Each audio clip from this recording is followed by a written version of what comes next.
Good morning, good afternoon, and good evening, everyone. Welcome to this translation seminar series named Post-Editing Machine Translation Output within a Speech-Enabled CAT Tool, Findings from a Eye Tracking Study by Professor Dragos Ciobanu from University of Vienna. And this seminar is organized by Center of Translation Studies, Hong Kong Baptist University. This is Nan, your moderator of this seminar, and a warm welcome from Hong Kong to you all.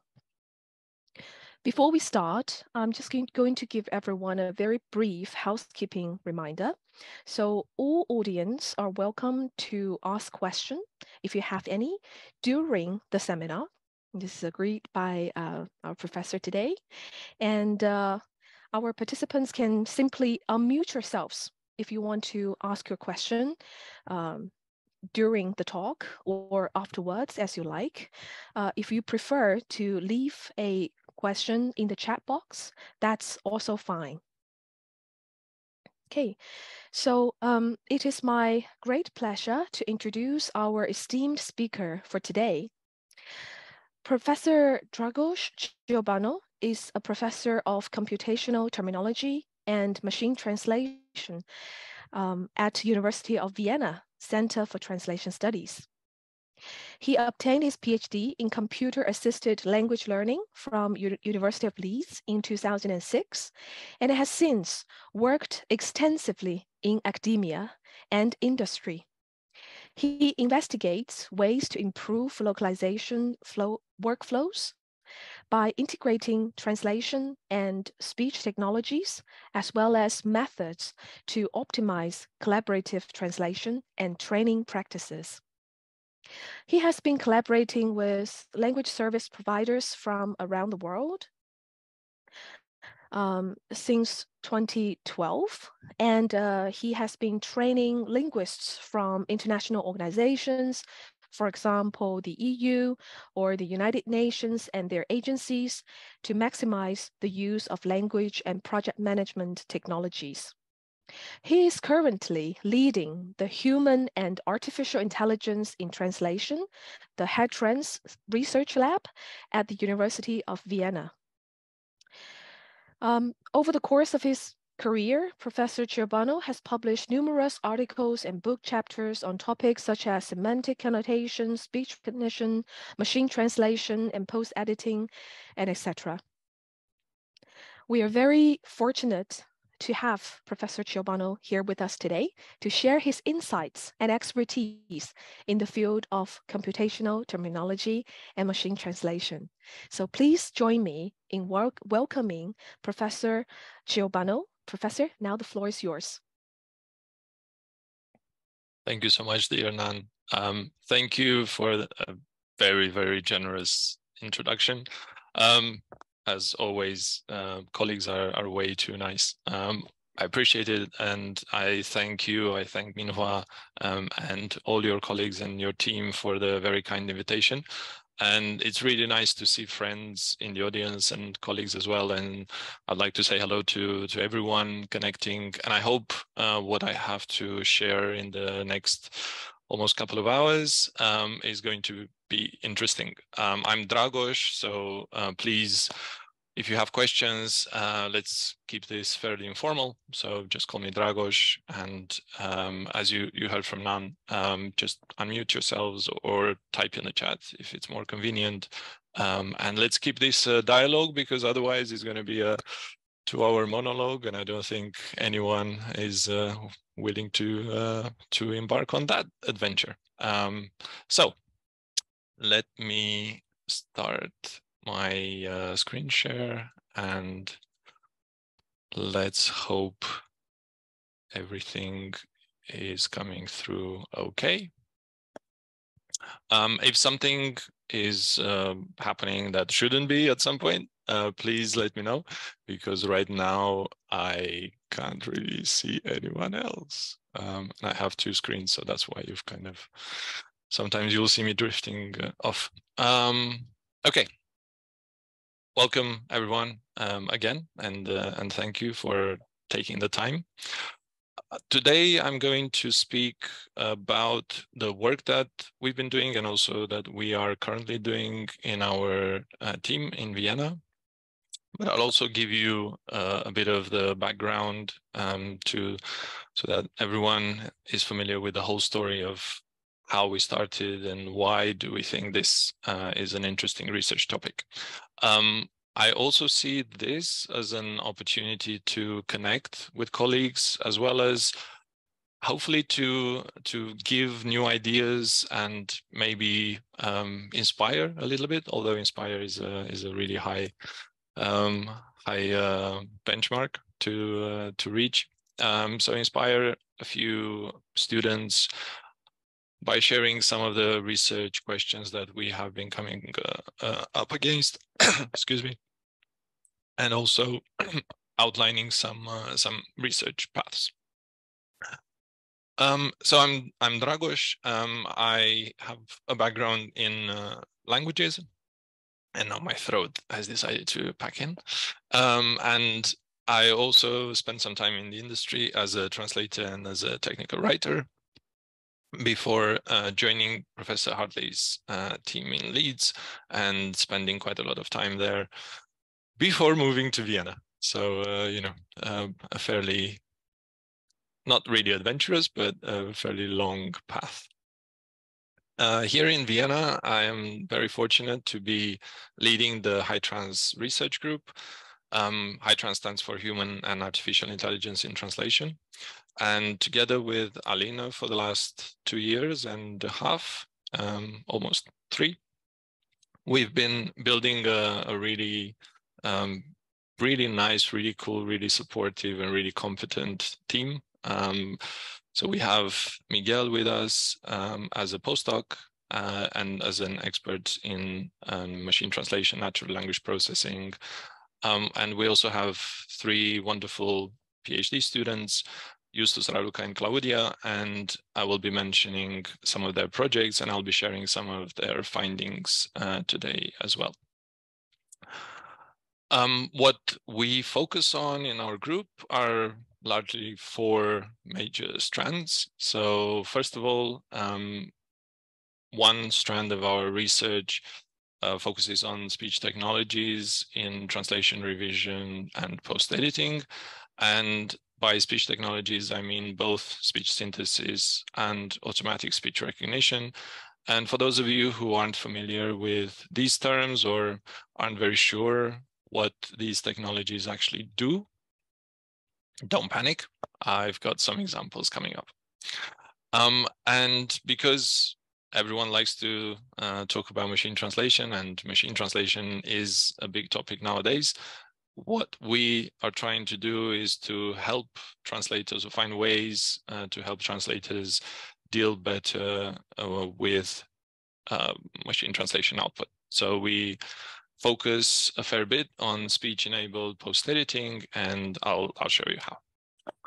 Another research strand, which actually feeds into the first one as well, is regarding technology-supported translation, revision, and post-editing. And here, with Miguel's help, we are building neural machine translation engines, but also fine-tuning general ones.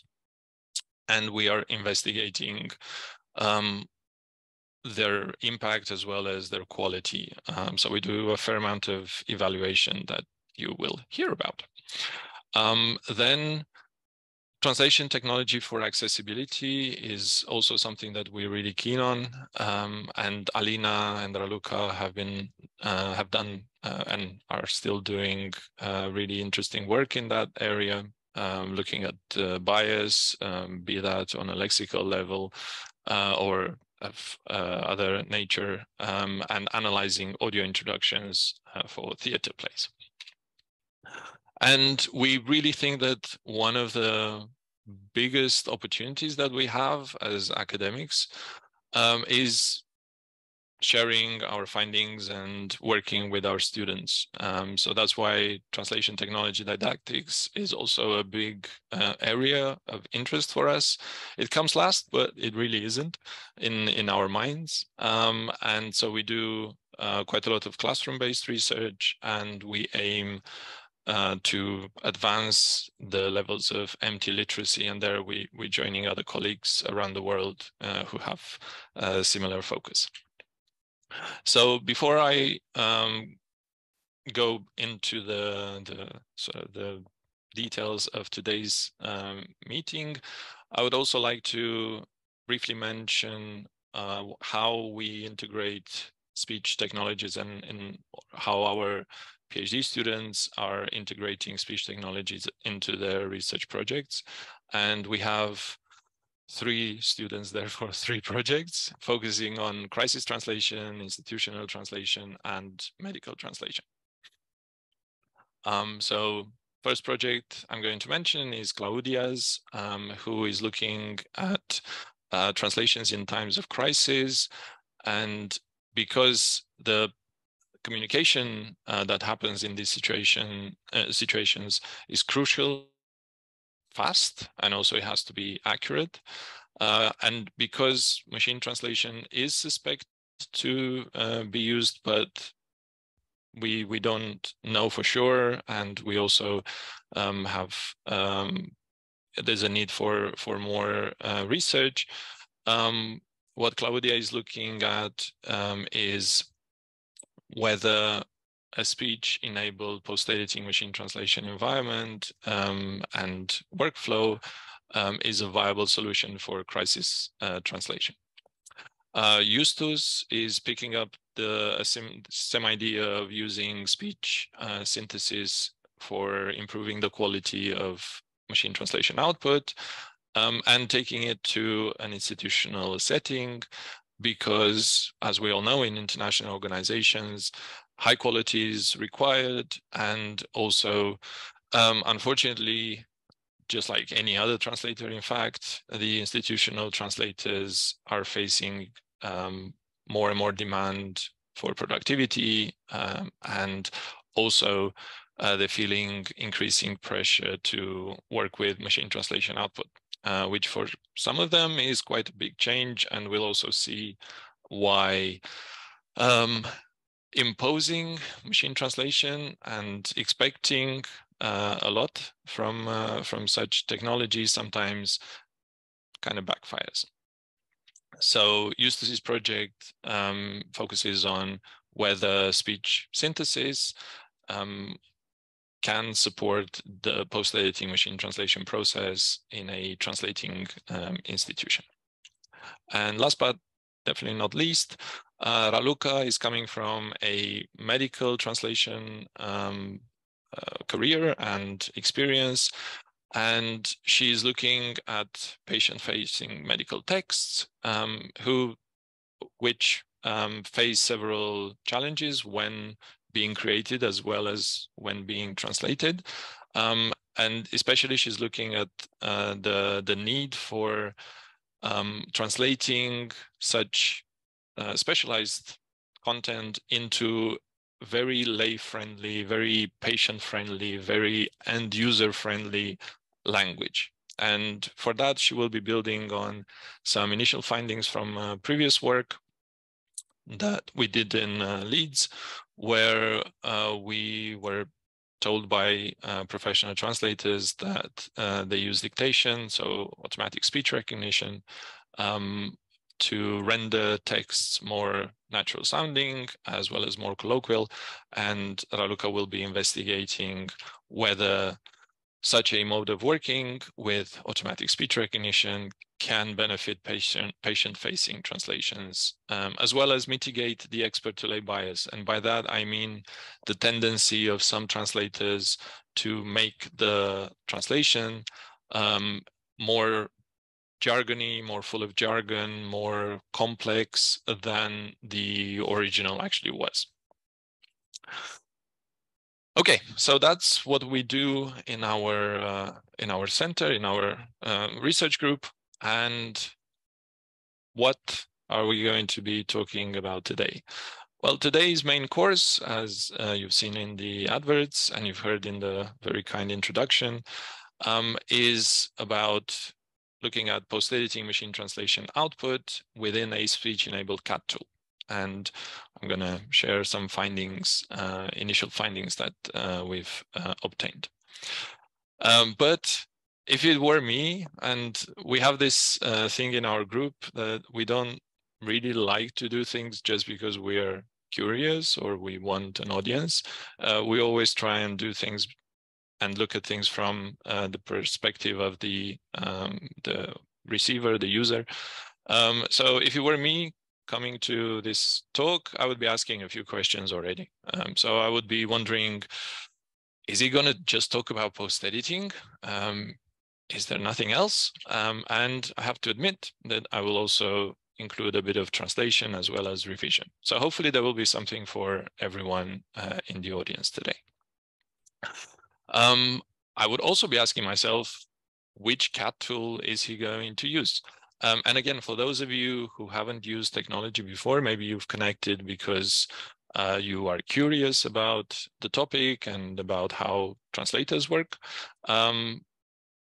Some of the acronyms might sound a bit strange, but there's nothing to fear. CAT stands for Computer Assisted Translation. So it's technologies that assist the translator to be more consistent, do a higher quality job, be more productive. So which CAT tool specifically am I going to mention? I'm going to show some examples from a pimped up version of MateCat. So it's MateCat, which is a tool that is freely available and has been freely available for a long time now. It's a result of an EU-funded project. And we were very fortunate and very grateful to Translated, which are the company behind the tool, for working with us to create an enhanced version of this tool. So I'll show you the enhancements and you'll see how actual translators use these enhancements as well. So there will be quite a few videos. I hope you have brought popcorn or whatever snacks you like to reach out for. Okay. Again, I wouldn't be finished with my questions coming into this session. I would also be wondering, what does he actually mean by speech enabled? And this is actually a term that Claudia came up with a couple of years ago at the start of our research group. So I'm borrowing it from her. And what I actually mean is a tool that can handle, on the one hand, dictation.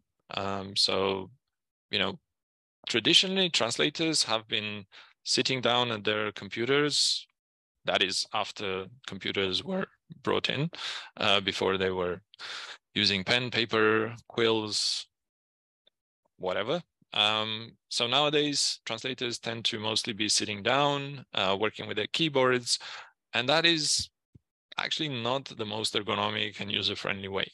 And what a speech-enabled tool can do is allow people to move around, allow people to use different devices, so not just a keyboard and a computer, but perhaps dictate into a tablet, walk around, rest your eyes,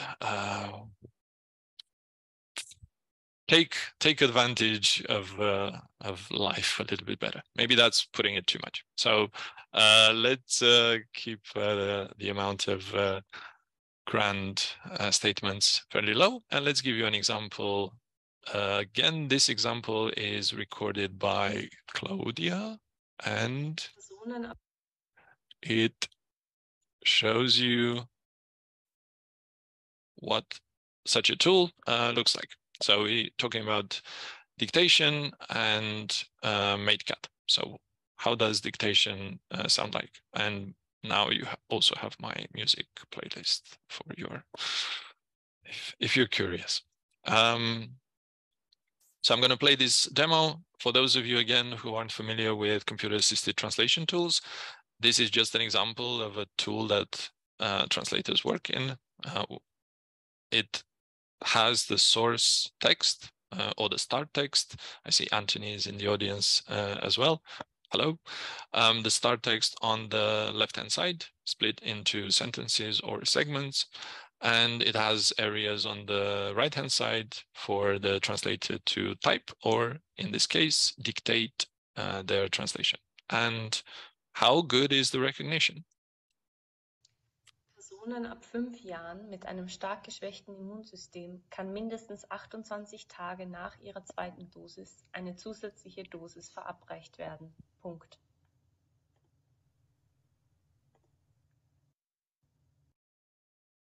Personen ab 12 Jahren kann mindestens 6 Monate nach der zweiten Dosis eine Auffrischungsdosis gegeben werden. Punkt.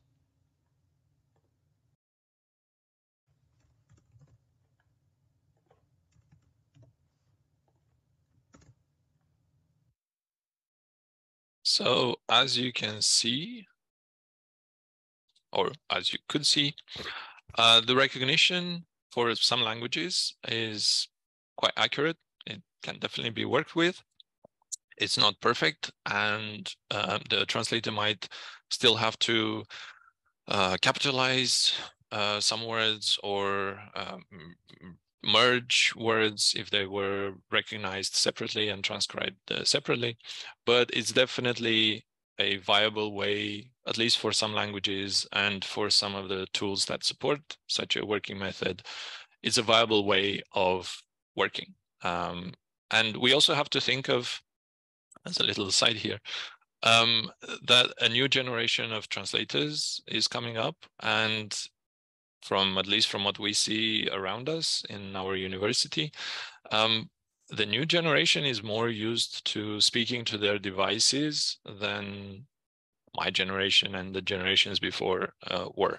So for them, the prospect of sitting down and typing for God knows how many hours a day, it's not really that exciting. And at the same time, from our research, we are finding out that it's also not very ergonomic.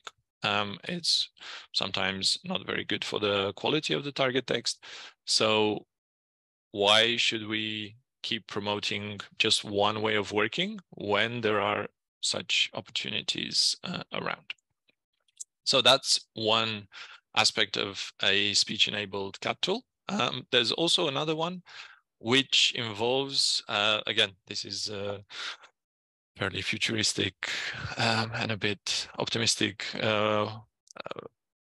visualization, but it involves speaking, the computer talking to you, speaking either the source text or the target text, depending on what you choose. And here is just a screenshot, but I will definitely share with you some recordings, so you also see in practice how in MateCat, in this new version that Translated created for this research project, in addition to being able to dictate by having the microphone, which everyone can right now, it's an option that you enable in the settings. There is also the option to play back the source segment or the target segment dynamically. And it's really interesting because the translators can translate and play back what they've translated, listen to it, maybe change their minds, make some changes, play back again. It's as if you have an AI, a virtual friend, a virtual collaborator in the room who is reading the text that you've just produced to you. I'll demonstrate.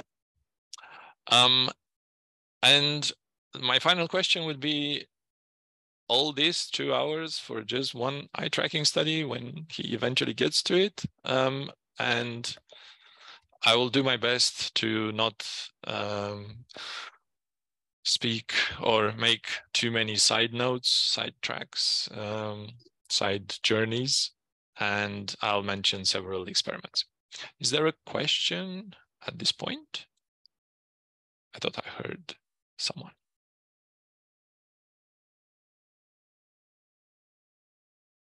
No. Okay. Please, as I said, don't make this a monologue, so please interrupt whenever you have something to ask. Okay, so why do we care? Why do we want to explore how this new technology impacts the work of translators. For several reasons. First, because we care about quality, and it's not just us. Those of you who have been looking at revision studies, who have been working on assessing quality in various settings, will be familiar with a lot of work done by academics and also practitioners, such as Brian Mossop, and this is just one of his very, very many articles on the topic of revision, as well as more recent work by Joke and Lieve, published in 2020 on the comparison of post-editing human translations and revising machine translations. And again, this is a creative use of terminology might surprise some people, because traditionally you'd be used to hearing about revising human translations and post-editing machine translations, not the other way around. But it's a very clever study, which I encourage you to read. I also heard someone, perhaps I should pause and take a question. Or no. Okay, so from now on, so that I don't start and keep everyone waiting, just please interrupt me forcefully. Okay, so we care about quality just like other colleagues care about quality, and we have been reading the available research, and the available research gives numerous examples of how human quality is not always 100%, as we would like to believe. There are still errors left in our translations, in our revised translations, in our proofread revised translations as well. And our research group is looking for new ways to try and help increase the quality by using new technologies such as speech technologies. Other research groups are looking at different ways, but that's what we do. And that's what I'm going to mention today. We also care because, as I mentioned, we care about translators, and we also care about the new generation of translators, and we don't want them to be stuck and have problems very early in life, physical problems. So we care about ergonomics, and using speech technologies actually allows translators to work in slightly different ways, move more, rest their eyes more, and generally just work in a better, more ergonomic environment, which in turn is likely to lead to a better product, as well as to more satisfaction with their profession. And finally, we also care about the speed, the productivity of translators, because we can't avoid this. As much as we try, it's still there. It's looming. More and more content is being created every second, and client demands are also growing. So everyone needs their translations yesterday, and they need them to be of high quality, or the quality that the client decides. And again, we need better tools to handle such demands.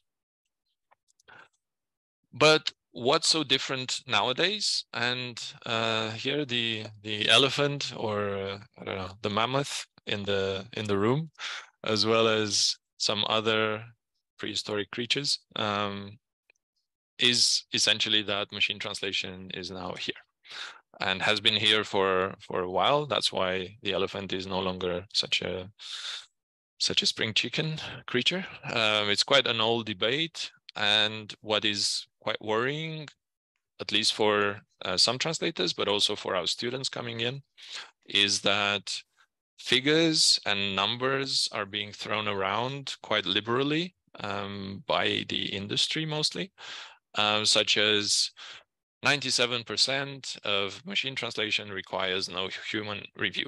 And that's what Intento stated in their State of Machine Translation 2022 report. And that is quite, hello, hi. Hi, Dragos. Hi, Nan. Sorry, it's Nan. I can see a question in the chat box. Do you want Brilliant. to take a look? Because it's me have a about look. the video clip that you have just introduced. The video is focusing on the mouse pointer. No, it's I the can't see the previous whole one. screen. The previous one. Okay. So I have just a question about the mode you introduced in. I think the technology of speaking in the target language is combining translation and interpretation together rather than simply translation. And if we speak in the target language, the capabilities or skills are different. Excellent point. It is. So translation, if we dictate, is actually, as Ching Han, I hope I didn't mess up the pronunciation too badly, is saying that we are now doing a sight translation. So interpreters are used to doing an exercise or a task called sight translation, which usually consists of holding the source text and speaking, producing live orally the translation. It's very true that interpreters will have more practice at doing this kind of activity. But it's also true that it's not impossible for translators to pick it up as well. And I'll share especially in Raluca's experiment, where I will show you a comparison between a translator translating in a traditional way versus dictating versus post-editing. You will see that even with minimum training, translators can do such a task. And also it's really, thank you so much for raising this issue, because there is this fear perhaps among translators that, well, if I didn't get such training in my university training or in whatever CPD courses I've done, perhaps then I'm not going to be very good at using dictation. It's a matter of practice. And it does change slightly the way translators work, but actually dictation has been around for at least as long as machine translation has been. So even in the ALPAC report, actually, when machine translation got a bit of a kick in the teeth, dictation was promoted. It was said that translators who dictate are actually more productive than translators who try and work with machine translation. And experienced translators have been using dictaphones, or they've been dictating to other colleagues through other means for a long time, and some of them still do. So on the one hand, I totally agree that dictating instead of simply typing is a skill that is mainly taught in interpreting courses. But I also think that it's way past high time that we stop separating so strictly between translation courses and interpreting courses, because we're creating an artificial separation between translators and interpreters without much of an overlap and some really unnecessary tensions between the two groups, when in fact we should learn from what the others are doing and what tools the others are using in order to become better professional linguists, better language providers, using all the technologies that we have. So to summarize, and hopefully this will make sense, I certainly appreciate that some profession or some groups within the profession may be more open or maybe even more used to using a certain kind of technology. But at the same time, I am a really big believer that if something is genuinely useful, it should be adopted by other categories as well. I hope that answers. Then there was another question. I see some other questions. Just want to confirm, is the text used in the research, the text used in the research is translated from scratch, or is it MT that did the translation? We have examples from, well, in our studies, we try to compare certain different ways of working. So I will start by showing you videos from an experiment in which we compare post-editing in silence with post-editing with speech. But I will also show you examples from an experiment where we compare translation from scratch with dictation from scratch with post-editing machine translation. So we do actually look at several conditions so that we then get some idea of how translators work in different settings, and then also hopefully we can make some suggestions, some meaningful suggestions to translators by comparing what we are investigating, so the use of speech technologies, with other ways of working which may be more familiar to the translators right now, such as translating from scratch or translating or post-editing machine translation output. And also there's another comment about respeaking and live subtitling. So yes, this use of the voice has been actually around for a while, for interpreters, for subtitlers. Also, we have anecdotal evidence from translators who are a lot more productive when they dictate than when they type. So yeah, I think we are surrounded by really interesting examples, and this is what also contributed to our decision to focus on in this direction in our research. Okay, I hope that covers the questions. Thank you so much for stopping me, because otherwise I would have droned on. Okay, so coming back to the elephant in the room. Why are we talking about machine translation? Simply because it's the technology that's disrupted pretty much almost the most the profession so far. A lot of people are very wary about its impact. A lot of other people are very enthusiastic and very trusting in its capacities. So when we see such high scores, we tend to think that, well, there's not much for the translators to do, right? But actually, the reality shows quite often to be quite different. At the same time, those of you who are new to the machine translation field, just to put it on your radars, it's not just a topic of research and debate and occasional LinkedIn controversies, but it's actually the bread and butter of several companies. And we have here again from the Intento report, which I really recommend everyone to look at. We have a list of companies that are investing in machine translation models. Either they're investing in them themselves or they're fine-tuning general ones produced by other companies. But there is a lot of action, let's say, in this area.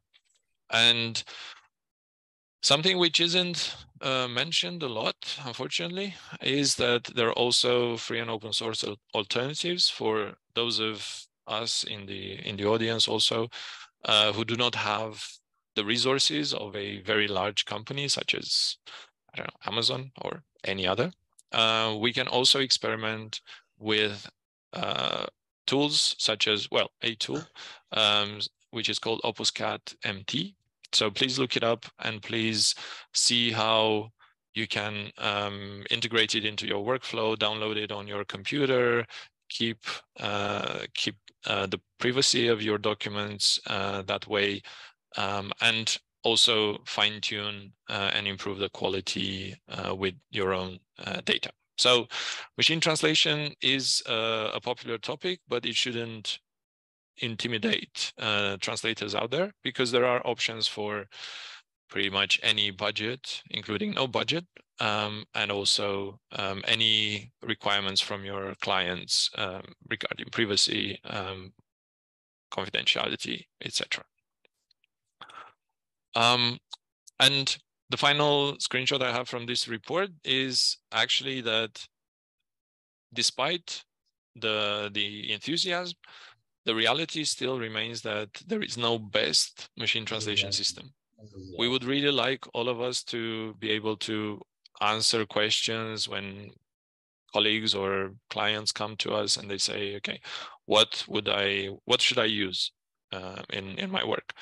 But the reality is that machine translation really performs differently depending on how similar the data that you are trying to translate now is to the data that was used to train the vendors' models, which is becoming an increasingly difficult question to answer because it's really hard to know what goes into the training data and to differentiate between vendors that way.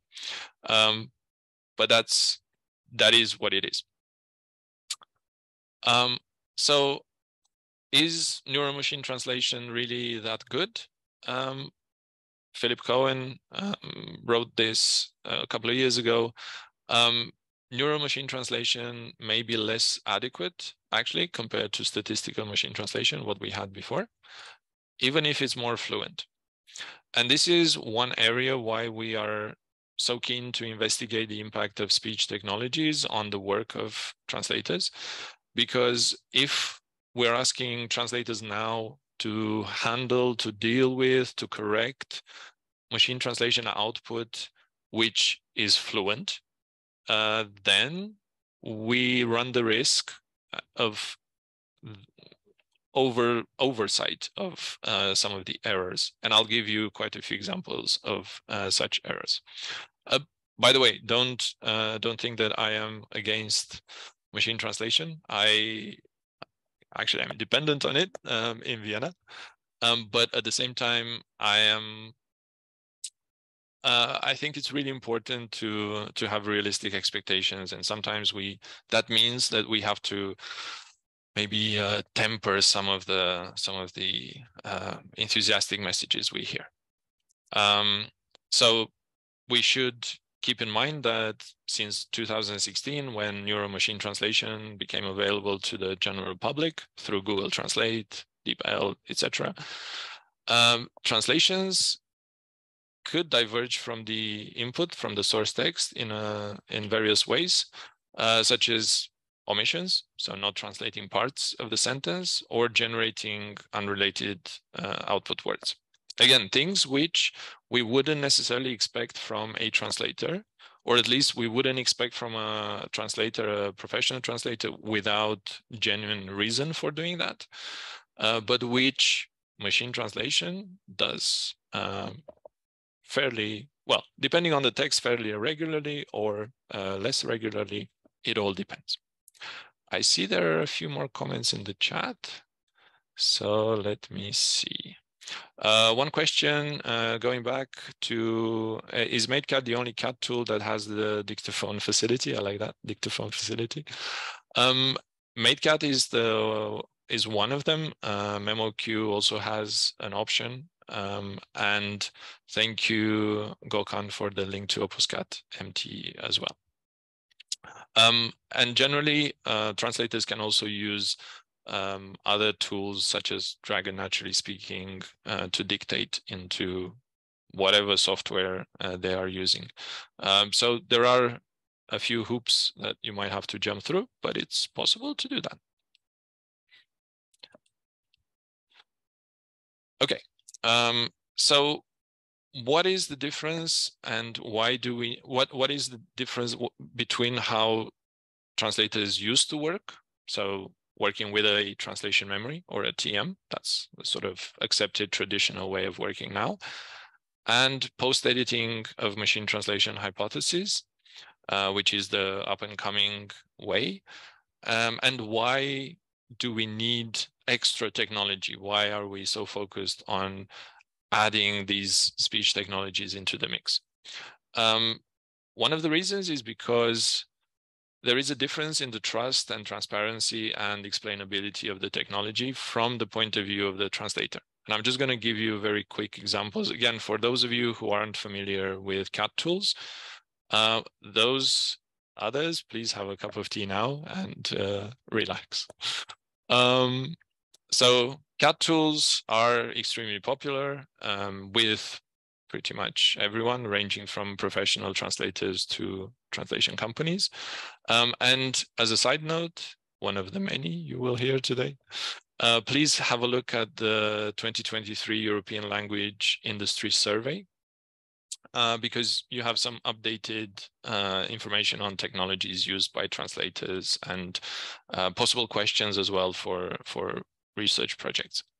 So in a CAT tool, we have an area where a translation memory is, well, the suggestions from a translation memory appear.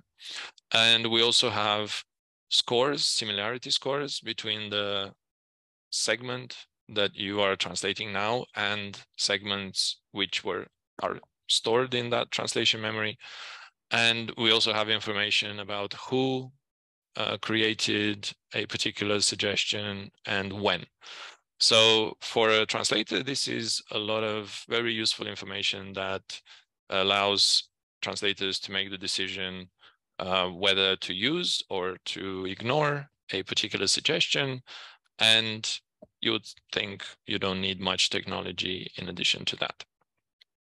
And on a funny note, again, for those of you who aren't convinced that translation memories and CAT tools are helpful, Paul has found happiness when very difficult translations are suggested from the translation memory from old times. So you don't have to repeat the work.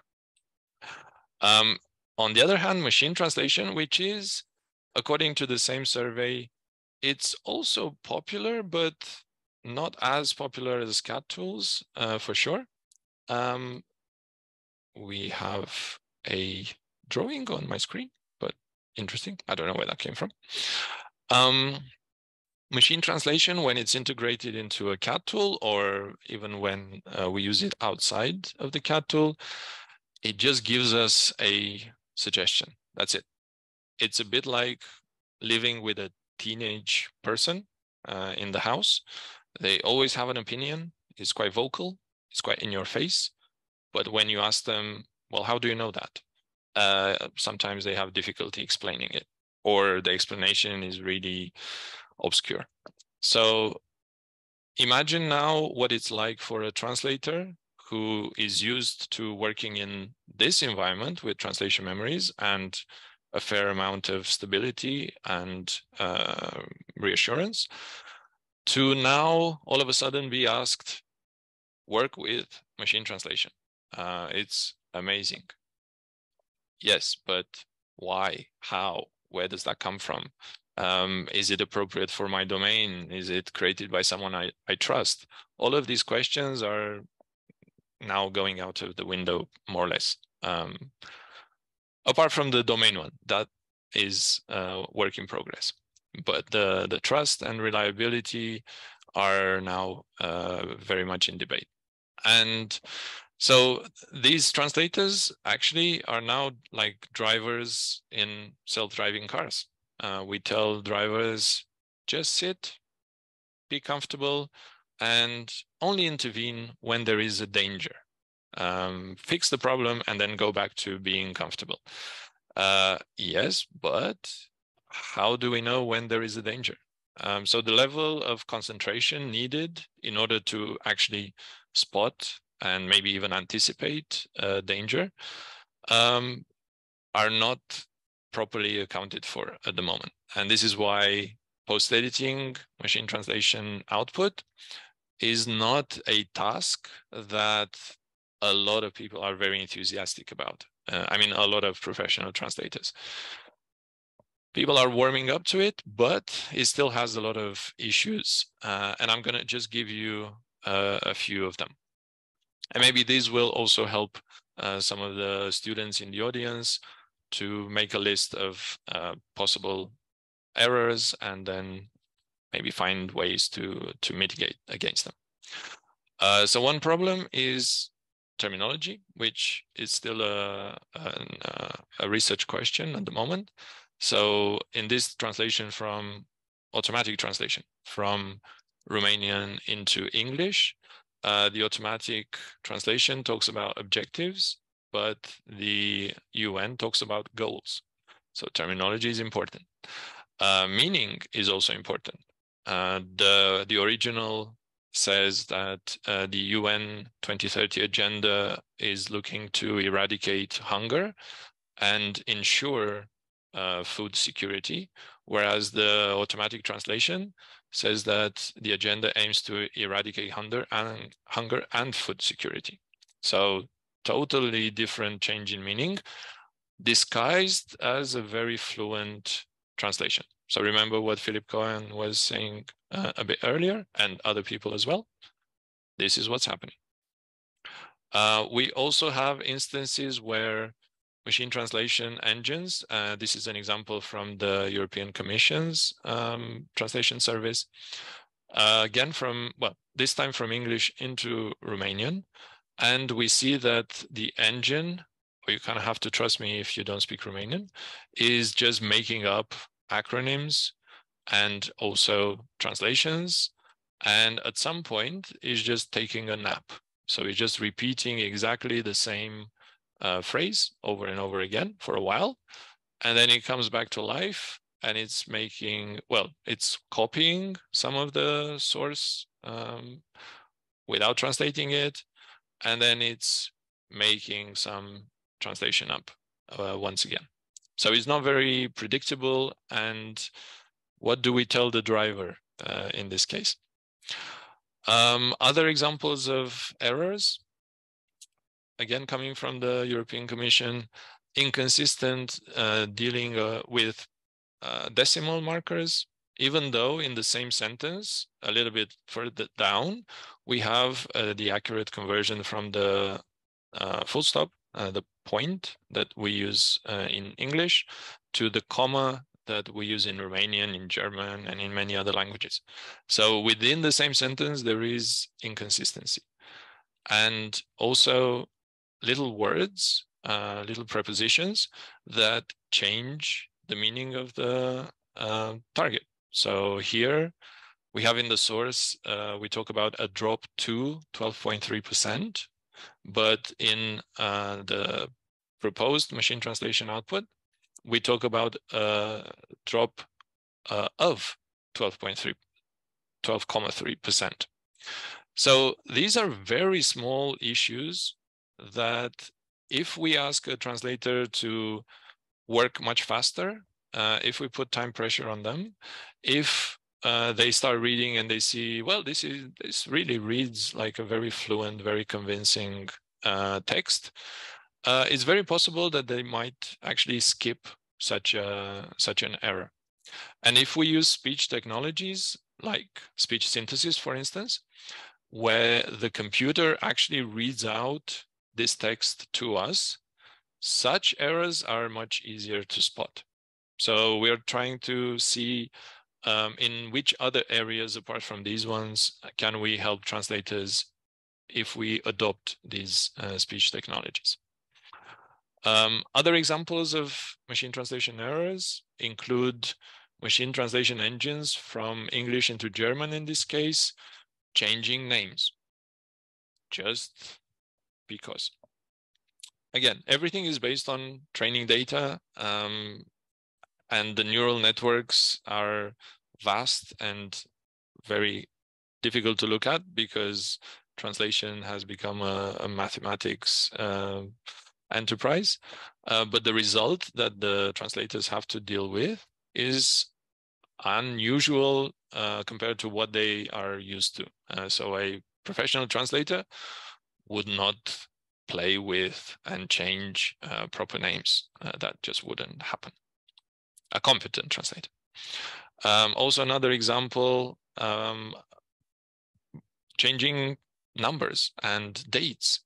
Again, we might go very quickly over this this target text and ignore that here there should be a date that is just converted to strange numbers. And here the petition from 2022 is not from 2022. So again, these are kinds of errors that sneak into the output of machine translation, and they're hard to spot. So we need better ways to identify such errors. A few more examples. This is a complaint that I was making, and I was asking in this particular case for the person receiving the complaint to please send the email address of their manager to me as soon as possible. Interestingly, initially the machine translation engine decided to, well, not decided, just omitted this very crucial information. But then when I changed the punctuation, so instead of the hyphen, I inserted a semicolon, then I got also the text that I needed. Again, disguised as a very fluent translation, it can be very easily overlooked. And it's very dangerous when we, on the one hand, hear that the quality of machine translation is fantastic. 97% of segments did not need any changes. It's quite difficult to then really pay attention to the output and to spot such rather large, huge mistakes. Another example, this time of a phenomenon called hallucinations. So here we have an example of an email that I received in German, which started with a very easy even I can understand this formula. But the machine translation hypothesis was actually something else. Mr. President, ladies and gentlemen, I should like to begin by thanking the rapporteur for his excellent. And again, we can explain this because most machine translation systems are built on data from the European Commission, the European Parliament, etc. So we can imagine why such a misalignment occurred, but it's something that translators have to deal with. And if we get to actually the dangerous point of saying to translators, the quality of the output from machine translation is wonderful, just look at that, you can ignore the source text. Just read the target. Then potentially we are missing very, very important errors. On the other hand, here's an example of what would be called a hallucination, because in English we just have rule 138, but in Romanian we have a suggestion which reads article 138 from the procedural book of rules or something equivalent. So it's a lot more content in the target compared to the source, but actually it is the way in which the Romanian translation team writes and translates. So it is factually correct, but it's different from the source. Shall we still call this a hallucination? Discuss. And we have been trying various ways of improving the quality of neural machine translation, including fine-tuning the engines that we work with. So one way we could argue would help translators would be to use an environment that has speech technologies built into it in order to be able to identify and correct errors more easily. Another way of helping them would be by giving them better machine translation to start with. We try to do that in a medical domain experiment that we ran with Miguel, Raluca, Alina, and me. And we fine-tuned a general machine translation engine with, or system, with about, or just under 800,000 segments from the European Medicines Agency corpus, from English into Romanian. We had a test set of Medline abstract segments, and we wanted to see whether our fine-tuned version of the general EMBART system was any better with this in-domain data. And we noticed an increase in the BLEU scores. Again, I'll talk about these as well.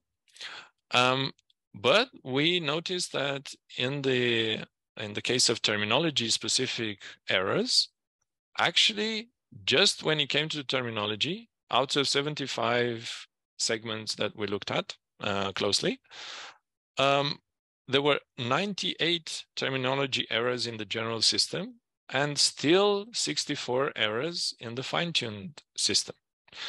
So we clearly cannot go to translators to say, okay, we appreciate that you are maybe not very happy working with machine translation at the moment because you've been using a general system, but we will fine-tune it for you and it's going to be fantastic. Just sit back and watch. Because at least in our experiment, it doesn't actually give, it reduces the number of errors, but it's still almost one error in each sentence. We also annotated all the errors, not just the terminology ones. And in 75 segments, we identified 234 errors in the general engine and 140 errors in the fine-tuned engine.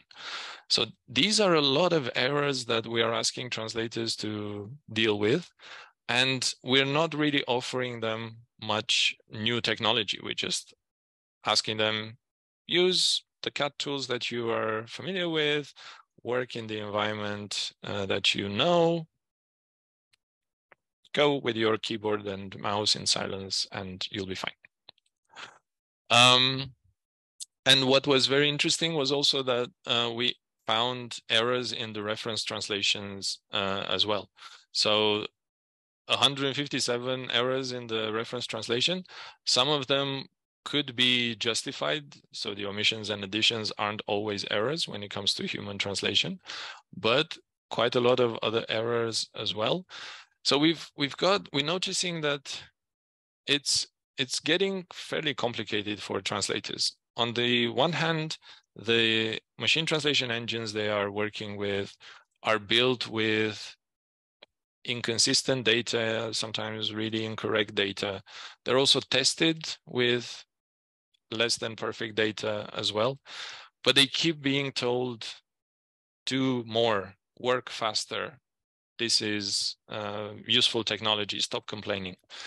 On the other hand, they have to use their old tools, which really gets me puffed up about things metaphorically, because we've progressed. So we've come a long way since the beginnings of CAT tools and translation memory tools in the 80s.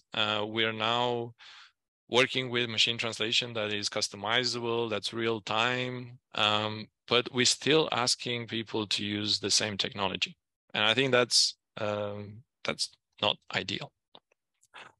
So, apologies, I've gone on a tangent, and I see there are some things in the chat. Let me just very quickly go through this. The presentation, there will be a recording, so I will trust you to look at that. And then elaborate more on trusting others' translation memories. There's a way to check the quality without doing the personal check. No, there isn't. So, but the beauty of working with translation memories is not is that you can also build your own, and presumably you trust yourself, and you can filter out if you find that a translation memory, maybe a shared translation memory, contains suggestions from maybe less competent translators, let's put it like that. There are ways to filter out those suggestions, and then your workspace isn't affected. With machine translation, that is not possible. You can't choose. You can only choose perhaps different systems if you have several embedded in your CAT tool, but there is no way to personally filter out in the same way content in the same way that you do with within a CAT tool and within a translation memory. So speech. Finally, let's get to speech. Those you will be familiar with its focus on technologies. Those of you who don't know Slater, perhaps there are students here looking for interesting research topics. I really advise you to look at industry reports which are shared through this platform. And we have been seeing a lot of excitement and focus on speech technologies lately, and it's only getting bigger. So lots of developments, both in the area of synthesis, but also in the area of speech recognition. When it comes to translators, the independent professionals aren't really still using speech as much as they use translation memories, for instance. And the official surveys, the industry surveys, still only check for dictation and also automatic recognition that might be, for instance, embedded in a subtitling program that also automatically recognizes the source language and transcribes it. There is not much, or there is nothing that we can see about synthesis, about the computer producing sound. We looked at both recognition and synthesis. In the past, we've done it for a few years now, and still a minority of professional translators are open to using these technologies. And I'm hoping that through the videos that I will show in a little while, you will see, and through the recording that's going to be available, translators will see some of their colleagues working with such technologies and experiment for themselves as well. We're definitely not saying that this is a solution for everyone, but we are saying that it should be experimented with. So what did text-to-speech, because I'm going to start with the post-editing task inside a tool, MateCat, that can synthesize text. So what did text-to-speech sound in 2018 when we did our first study? And what will it sound like now? Let's have a listen. So in 2018, we conducted our first experiment in Leeds with Alina and Valentina Ragni. And we were interested to see if we ask professionals as well as MA students to revise, so in this case it was revision, to revise a text while a translation, while they are also listening to the source text or to the target text, what would their quality be like? This is the technology we used. We used MemoQ, and we used automatically synthesized text that sounds like this in French. Les marchés actions internationaux se sont inscrits en forte hausse au cours du mois de janvier, portés notamment par un début de retour des volumes de transactions. And this is what it sounded like automatically. Again, everything is automatic here in English. The international stock markets have registered a sharp increase in the month of January, particularly promoted by an early comeback of trading volumes. And even at that point in 2018, there was, excuse me, there was a fair amount of, what should we call it? Resistance, hearsay from some translators who imagine that every computer talking to you will be like R2-D2 or some Star Wars creature that was very robotic. Even in 2018, you can see that actually the tone, the pitch, the delivery are fairly human-like. So what did we find in that experiment? Also at that time, we used an eye tracker in order to see where people were looking while they were doing the experiment, our participants, and also to try and investigate whether this new mode of working that we are proposing to them isn't actually a lot more cognitively demanding, in which case we would have to sort of put our hands up and say, I'm sorry, maybe it was a good idea initially, but having speech synthesis integrated into your CAT tool is actually causing you a lot more cognitive load. It's more difficult for you to work in this environment. Therefore, silly idea, sorry, let's do something else. But interestingly, in this study, which we also published in Informatics, we noticed that the cognitive load did not actually increase for the translators who were revising with sound. So they were listening to the source text being spoken out by this artificial voice. So not only were they not more tired or they didn't face cognitive difficulties, but they also managed to produce a better revised text at the end. So they managed to identify and correct more accuracy errors than when the text was revised in silence. Also, there were some increases in the area of fluency as well as style, but accuracy really jumped up. So this caught our interest, and we were wondering, okay, there looks like a potentially interesting use of technology. If we can replicate this idea of this virtual partner, which some translators were telling us about separately, that they have a real partner, or they read out their translations themselves to themselves in order to produce better results. We're wondering, okay, maybe this way of working with the artificial voices, maybe that can be applied to post-editing as well. So when we came to Leeds and we started our HyTrans group, one of our first experiments was with our students, and this time without eye tracking, so we don't know about the cognitive load, but we asked them to post-edit machine translation output with sound, with text-to-speech technology. In this case, we were using Microsoft Word because Word has the read aloud function, and that was easy enough for all our participants to work with. And we also asked them to annotate errors that they found in the machine translated text.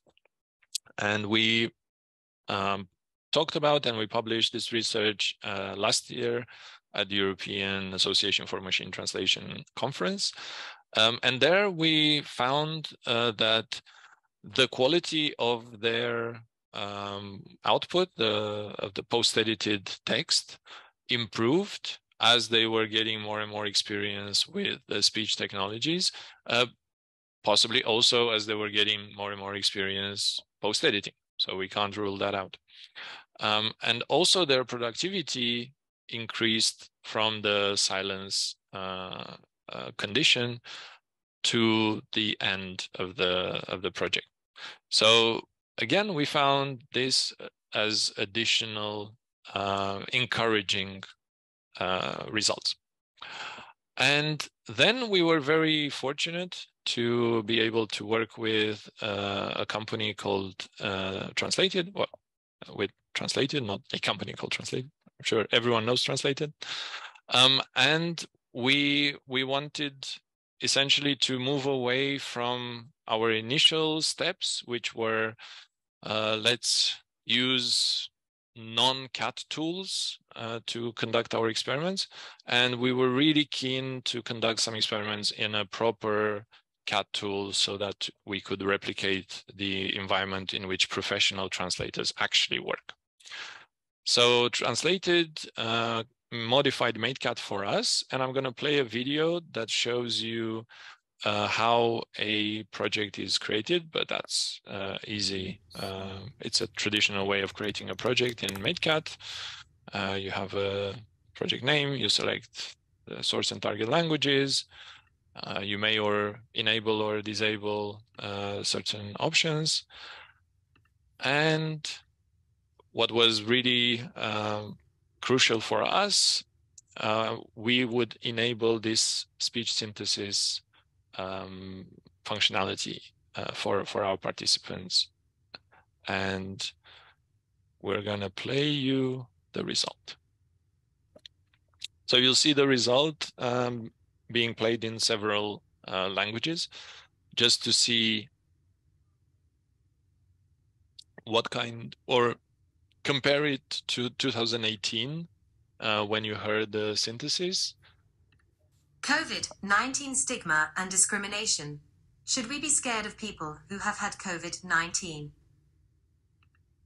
Covid-19 Stigma und Diskriminierung. Sollten wir Angst vor Menschen haben, die Covid-19 hatten?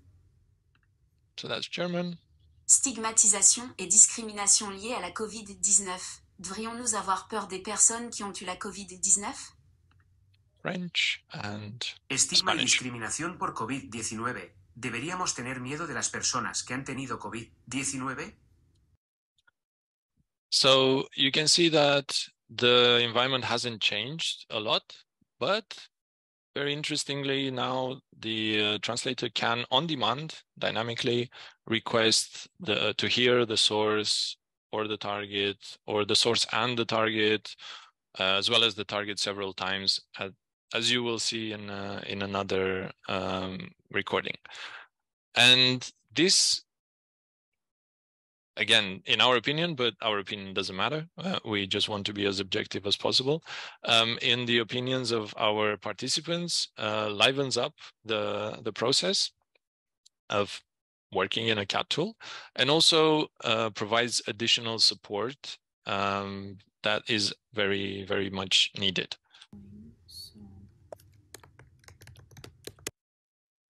So we're very grateful to Eminent, who are the research arm of Translated, for awarding us this grant, but also for changing the tool for us.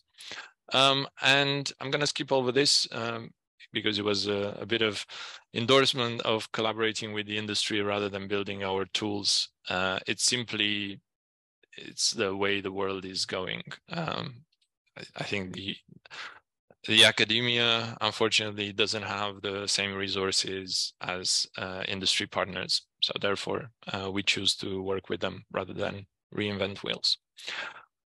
And let's play a video which shows you how we record professional translators in this case. So in this research project, we're talking about professional translators who are post-editing text from English into German.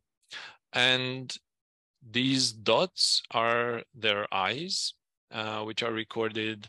And you can see how the movement changes or differs depending on which mode they are post-editing.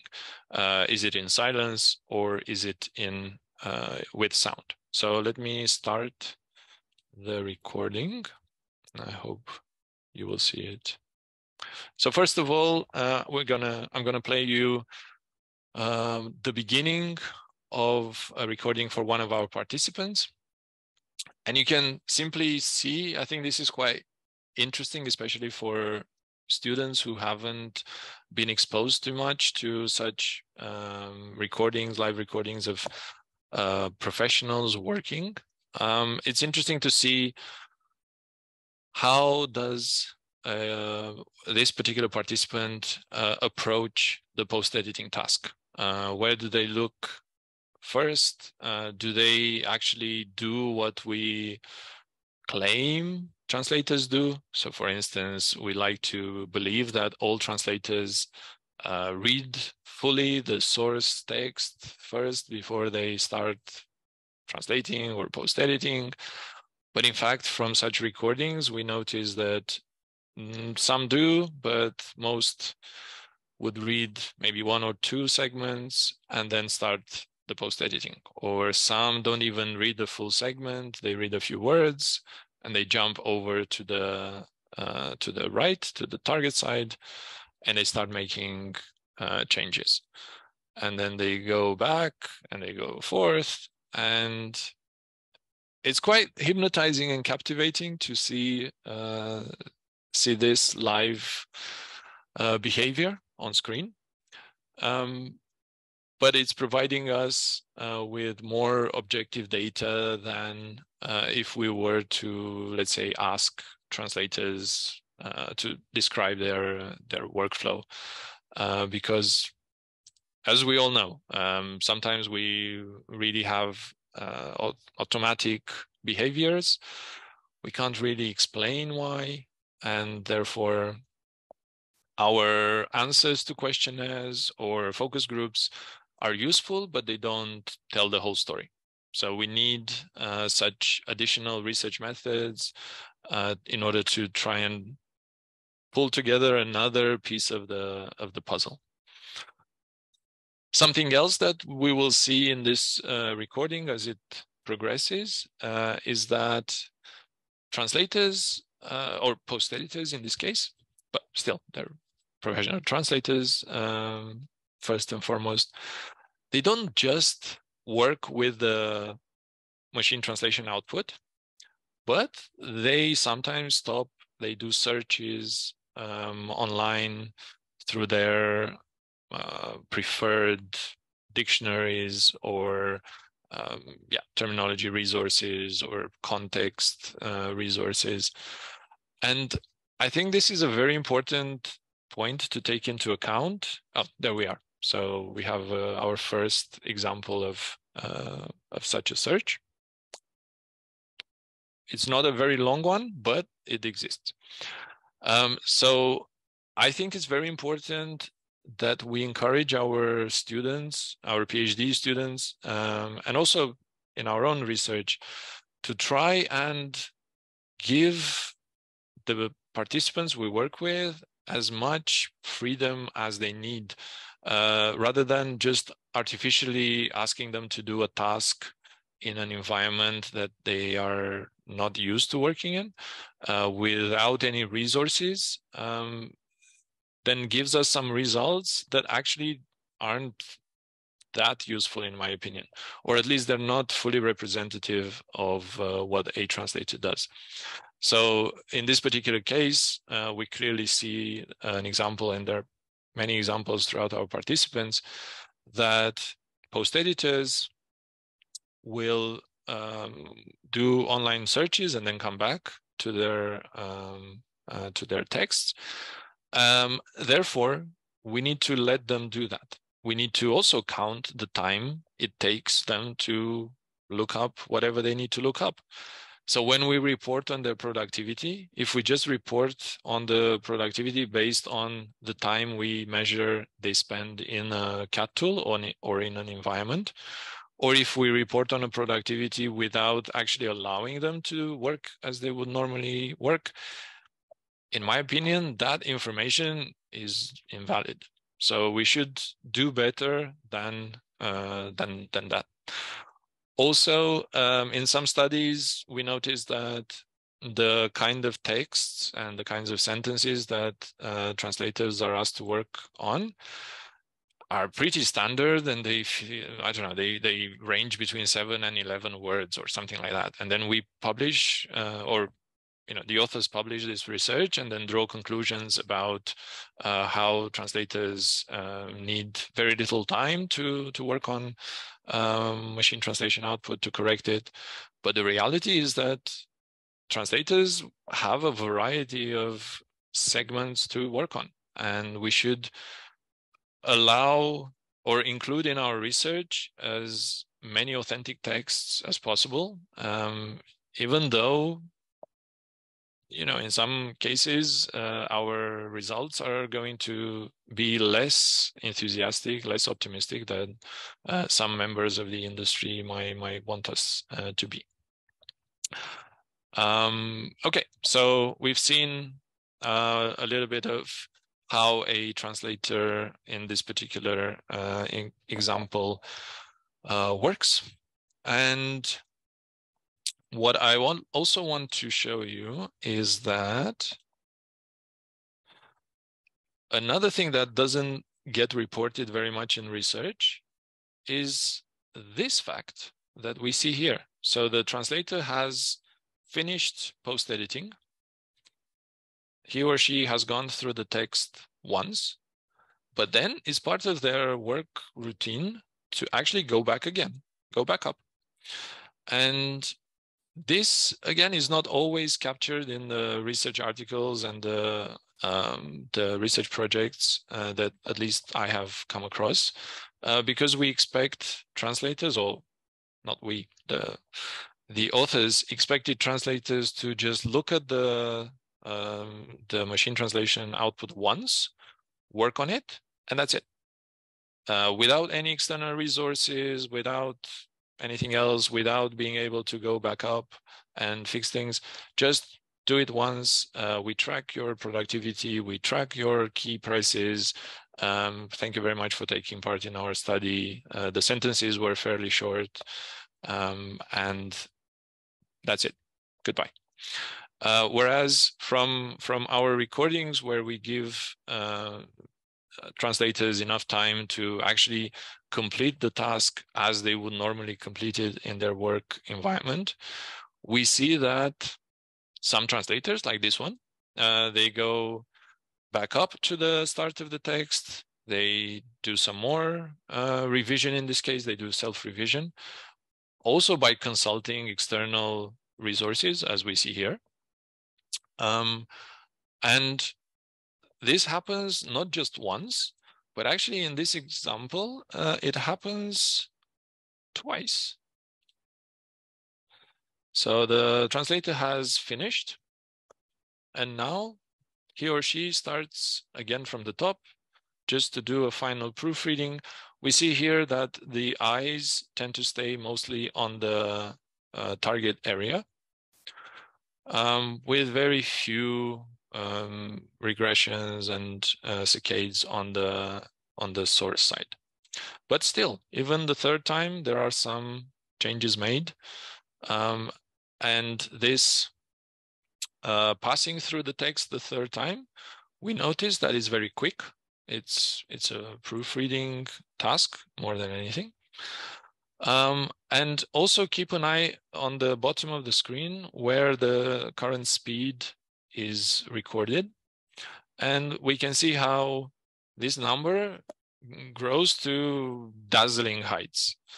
And again, we need to make sure that the technology we use and also the data we track is accurate, because otherwise, if we just record the last productivity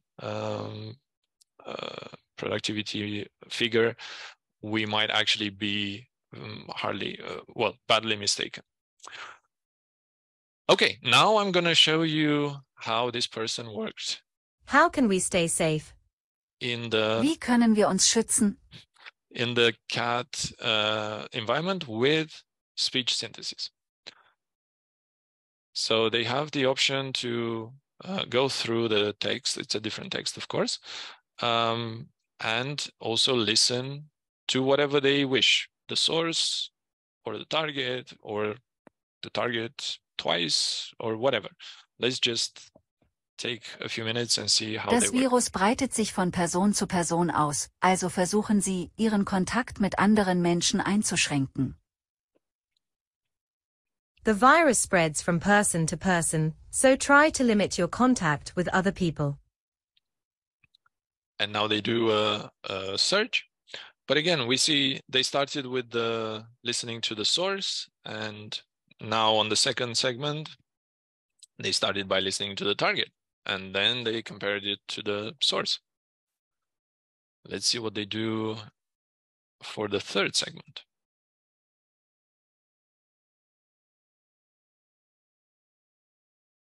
First, they do a search.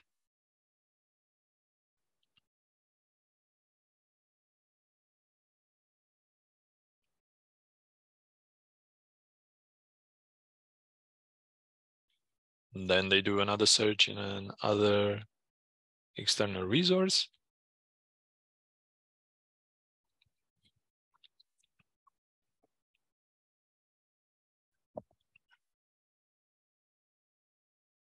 And then they have a think about it. Bleiben Sie zu Hause und vermeiden Sie überfüllte Orte. Then they decide to listen to the target.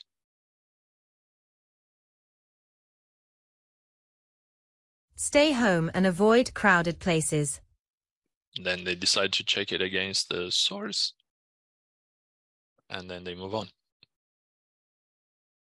If you do go out, try to keep a safe 1 meter distance from others and avoid shaking hands, holding hands, cheek kisses or hugs.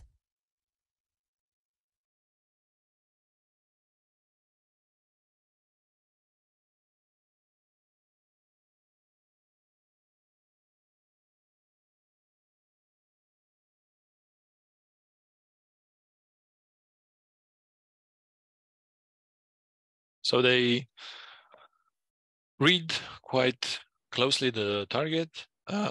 By the way, the revisers, but also the post editors, they spend more time, as you would expect, in the target area than in the source. We still have lots of data to investigate and analyze and centralize, but at the moment. Sollten Sie jedoch außer Haus gehen, versuchen Sie, einen sicheren Abstand von 1 Meter zu anderen zu halten und vermeiden Sie Händeschütteln, Händchen halten, Wangenküsse oder Umarmungen. So this person is playing the target and also reading it at the same time, and then wanting to do a bit of external resource search to confirm a choice, and then they move on. Clean your hands regularly with soap and water or alcohol-based hand sanitizer. Reinigen Sie Ihre Hände regelmäßig mit Seife und Wasser oder Händedesinfektionsmittel auf Alkoholbasis. Okay, so I will stop here, and I think I also wanted to go back, not back, but go to the end of their post-editing with sound. So they went through the text once, they did a pass, and they made some changes, and they listened as much as they needed to either the source or the target. And then after they do that,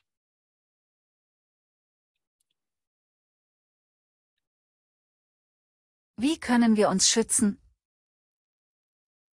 this particular person, Das Virus breitet sich von Person zu Person aus, also versuchen Sie, Ihren Kontakt mit anderen Menschen einzuschränken. Das Virus breitet sich von Person zu Person aus, also versuchen Sie, Ihren Kontakt zu anderen Menschen einzuschränken. so this person tends to use this functionality of speech synthesis as a kind of proof listening. This is also something that Claudia has identified in her investigations, that translators refer to using speech synthesis for this particular purpose, to proof listen to the target before they sign it off and they deliver it. And in this example, the translator just decides to go once more in this mode, and then they're happy with their performance. And just to finish something that I started earlier, but I didn't finish, we're interested also to see any differences between the amount of time spent when working in this environment between the source and the target text. In our revision experiment, we noticed that it was pretty much a 60, a 2/3, 1/3 split of time. So our revisers in Leeds spent 2/3 of their time working and looking at the target text, and 1/3 of the time looking at the source text. Whereas here, at the moment, we don't have all our participants' data centralized, but from the few that we have analyzed, it looks like it's more of a sort of a 70-30 split. So a lot more time looking at the target text when post-editing than, well, not 70-30, maybe actually even 80-20. More time looking at the post-edited task in the target area than in the source area. I see there are a couple of questions. Oof, I'm not going to talk about machine translation in the literary field, I'm afraid. Until other people, well, it's not the object of our research, I'm afraid. I'm aware that machine translation is being used, and I'm also aware that there are lots of more conferences on this topic, and we also have colleagues in Vienna who specialize in this. So definitely, if you're doing work in this area, you will be in great company. The artificial voice incorporated into MateCat, not Mastercat, in MateCat. So the question, at the moment, the voice is incorporated into MateCat, indeed, but it's into a development version of MateCat. So it's not available to the general public. It's only available to us and our research team. And hopefully at the end of the experiments, after we publish results, Translated will release this version for everyone. We have another participant who's saying it's good for improving your pronunciation in the language we're translating for. Sure. It's also one observation that was made in Leeds as well. So even with the slightly less impressive artificial voices at that time in 2018, that it's really useful to listen and take in the text that way, but also to realize that the source sounds in that particular way. It's also important to use the text in the target and the sound, the artificial sound in the target, because when we listen to the translations, we will be able to more easily decide whether perhaps our translation is too formal for our target audience, or maybe we integrated some tongue twisters in a translation that is meant to be read out loud as a museum guide or as a voiceover for television, or I don't know what. If we just read text, such errors are easy to jump over. And then finally, which error typology we used in our study? We were working with the MQM core, and we used their categories and subcategories to annotate the errors. It's not possible to download MateCat, but it's possible to use it online. So yeah, I'm happy that there is interest already, and I hope you have you have fun playing with it. So we looked over the shoulder virtually at how translators work. What do some of them say? So the person that you've just watched live at work, they said that they felt more concentrated. They concentrated more on the target segment thanks to the presence of synthesis. They also appreciated the presence of synthesis for quick error detection. And particularly they were giving this example that sometimes they lose D in the German word wird, which is a verb that actually without the D is turned into a pronoun, which means we. But with the sound on, this person found errors of this nature much more quickly. Also for style, they considered it a benefit. So listening to the translation helped with rewriting and restructuring some sentences and maybe changing phrases. And overall, to keep it short and simple, it helped this person. They had the impression that they were faster. This is interesting. Keep this in mind. We'll see why in a couple of slides. They've had the impression that they were faster because working with speech synthesis saves them a couple of rounds of proofreading. So we saw in the first part of the recording how this translator had the habit of going over and over for several times over the translation. Whereas with speech synthesis enabled, they took their time, made corrections, listened to the text before, after the corrections, and then they just felt one self-revision stage is enough, and I can move on. So they also hypothesized that for people who best process information through listening, it would be a nice add-on. Claudia presented at Gala just last month some results from our analysis. We have a lot of participants and a lot of data to, especially eye tracking data, but also quality evaluations to finish and centralize. But just to give you the highlights, in terms of the quality of the text, we only analyzed the data from 6 participants. When they were revising with sound on, this is the green bar, the terminology improved compared to when they were revising in silence. There were fewer errors, however, regarding accuracy, fewer errors spotted and corrected. So silence, for these participants at least, seemed to be a more effective way of correcting accuracy errors.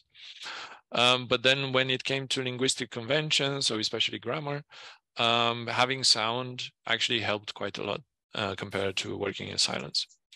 And also for style, we saw also an increase in the quality of their output. In terms of productivity, we actually measured the time it took them for, so not just working in MateCat, but also overall researching and doing several rounds of self-revision as well. And we noticed that overall, for the majority of the 6, but we have 21 in total, so we'll have more. Overall, their productivity actually decreased. So that's very interesting to notice. And also, we'll definitely keep an eye on this for the participants coming up, because, and by the way, the green cells are the ones where where sound was present. So post-editing in silence in white cells, post-editing with sound in green cells. So we'll keep an eye on the productivity aspect, because there might be a situation where we see from the data that productivity drops a little, but quality increases. Or we see that for some participants, productivity drops and quality drops. So we definitely not, again, we don't have an agenda. We don't want to be promoting a particular tool or a particular mode of working for absolutely everyone.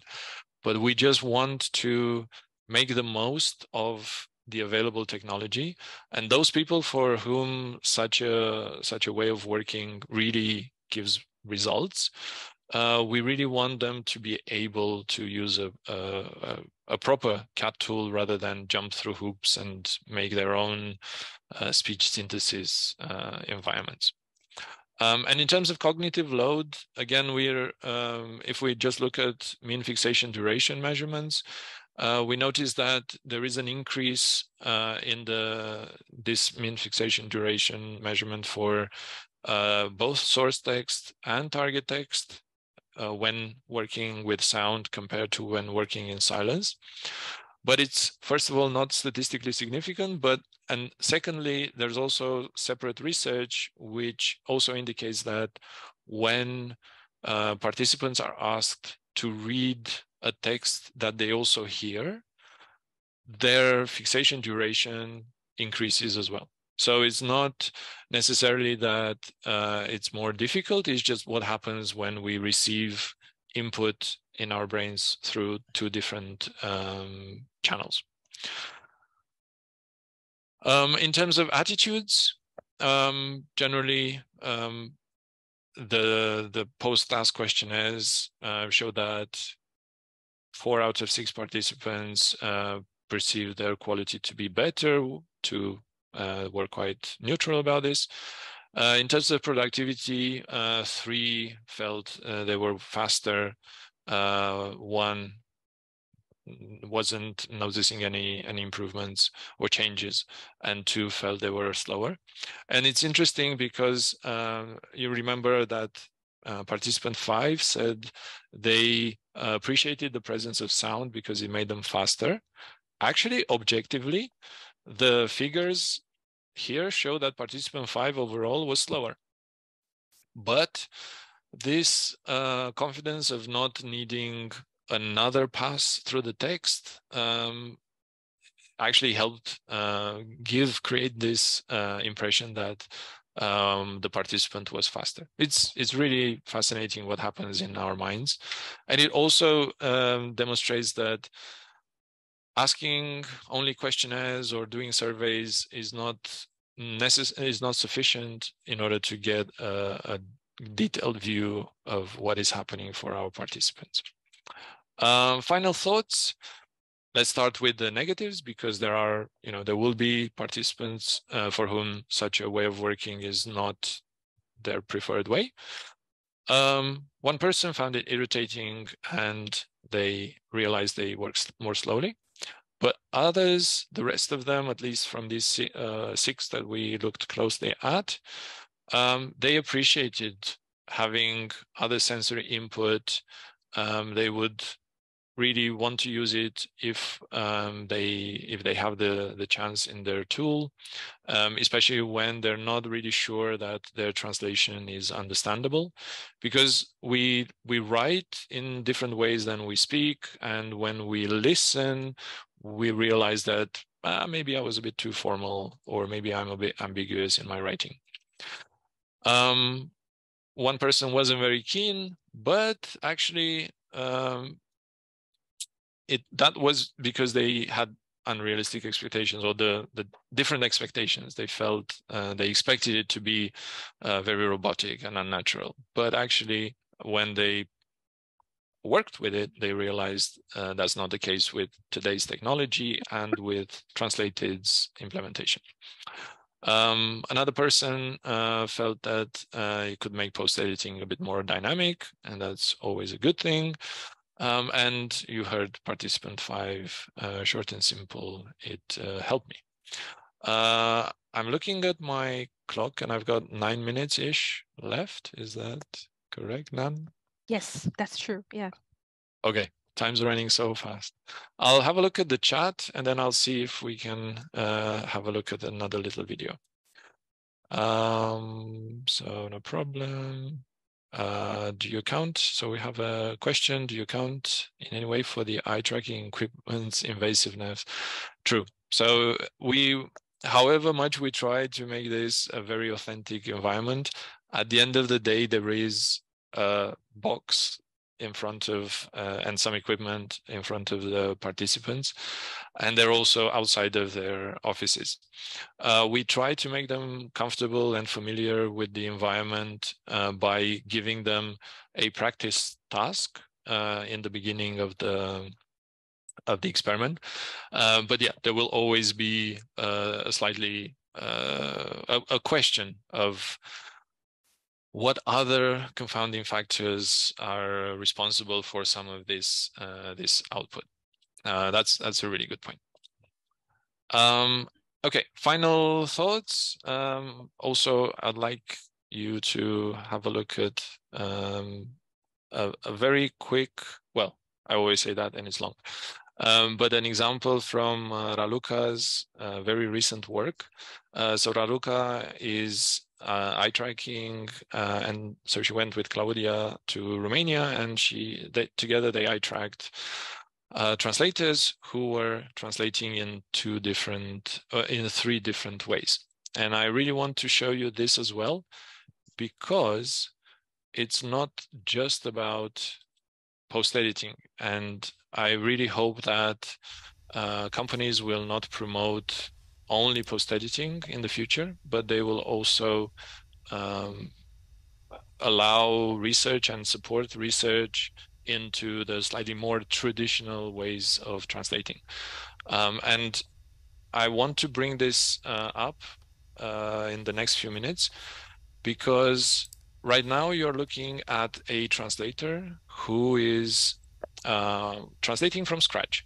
So they have no support from machine translation, no support from translation memory, unless they build it themselves. And we can see that there is a difference between their eye behavior. So we see occasionally the eyes disappear because the translator is typing or maybe looking up. So they're not concentrating as much as you saw them concentrate when they were post-editing. I think this is extremely important to collect data on and to investigate, because if we're asking translators to switch from all the other tasks they do to doing post-editing, we have to be aware of such changes. Are we asking them to stare at the screen a lot more intensely? What kind of impact will that have on their fatigue and concentration and motivation as well?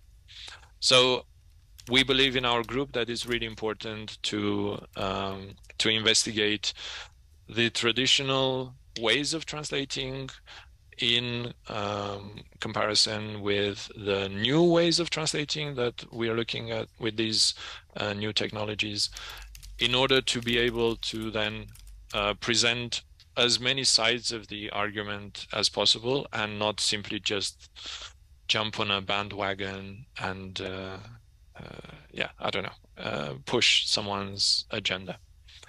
We also see here that this translator, after briefly looking at the source text, they just decided not to start with the title. Lots of people do that.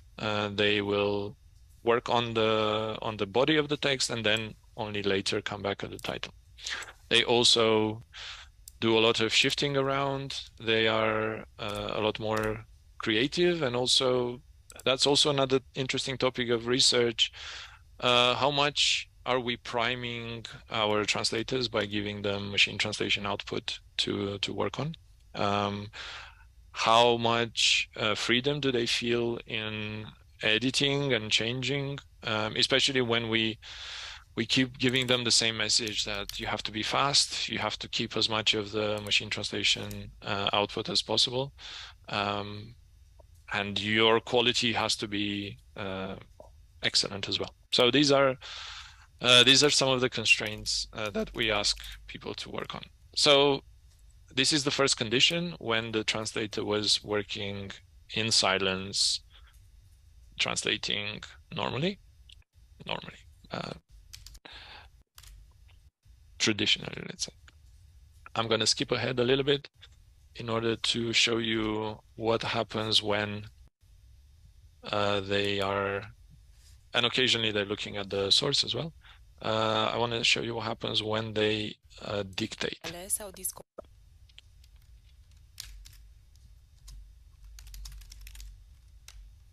So dictating in MateCat.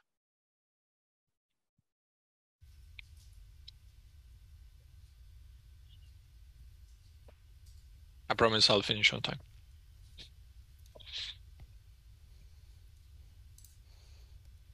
Ce riscuri potențiale sau disconfort pot exista dacă iau parte la acest studiu? And this is, here we see exactly the kind of behavior that we had a comment in the chat about, that this is a sight translation exercise, in fact. So the translator is reading the target and speaking, and afterwards is now going in the, it's reading the source and speaking, and now the person is going into the target and correcting. So when you were watching the post-editing recording, and there's another one coming up, or we might as well skip that for time reasons, you notice there was a lot of activity back and forth between the source and the target, which isn't actually very comfortable. And there are different studies investigating the possibility that maybe the interface itself is not very supportive of the tasks, the different tasks that we are asking translators to complete. Maybe it would be more ergonomic to have the source at the top and the target at the bottom, and then it would be a movement up down rather than side to side, and maybe that would be more easier for the translator and less tiring. Whereas here, when they are dictating, they tend to read fully the source segment, because dictation works best when you actually speak the whole sentence, or as much of the sentence as possible. Infecții. Medicamentele care afectează sistemul imunitar al organismului pot crește riscul de infecții, inclusiv tuberculoză. So they read fully the source text, the source segment, and then they translate by looking at the source, or they dictate by looking at the source segment, and then they go and check, which intuitively at least seems to be a less tiring way of working. I do apologize for speaking a lot, and I would just like to thank all of you for your time. We will continue in our group to work on the potential of speech technologies for translation, revision, and PEMT, and investigate these topics. We also hope that more researchers are going to investigate different aspects, different technologies, and also we hope that professionals are going to include speech recognition and dictation more into their workflows. And on behalf of all our wonderful team who have been helping me prepare this presentation, I would like to thank all of you for your time, and I hope, I don't know if there is time for more questions, but by taking questions during the presentation, I hope it hasn't been an atrocious 2 hours. Thank you, Professor Ciobanu, for the fascinating talk. And I can see a lot of further research could be done on this topic. And this is such an introduction of a new research paradigm. And it gives me great pleasure to moderate this seminar. And I would also like to thank all the presenter, the presenter and the audiences. And also thank you, Asta and the team CTN, and for their very professional and efficient support. So I wish everyone a good rest of the day, and I hope to continue our discussion on some other occasions. Thank you all very much. Thank you. I'm very, very grateful to everyone in the organizing team, and also to everyone who took their time to be here, especially as I appreciate that in some parts of the world, you should really be getting to bed by now.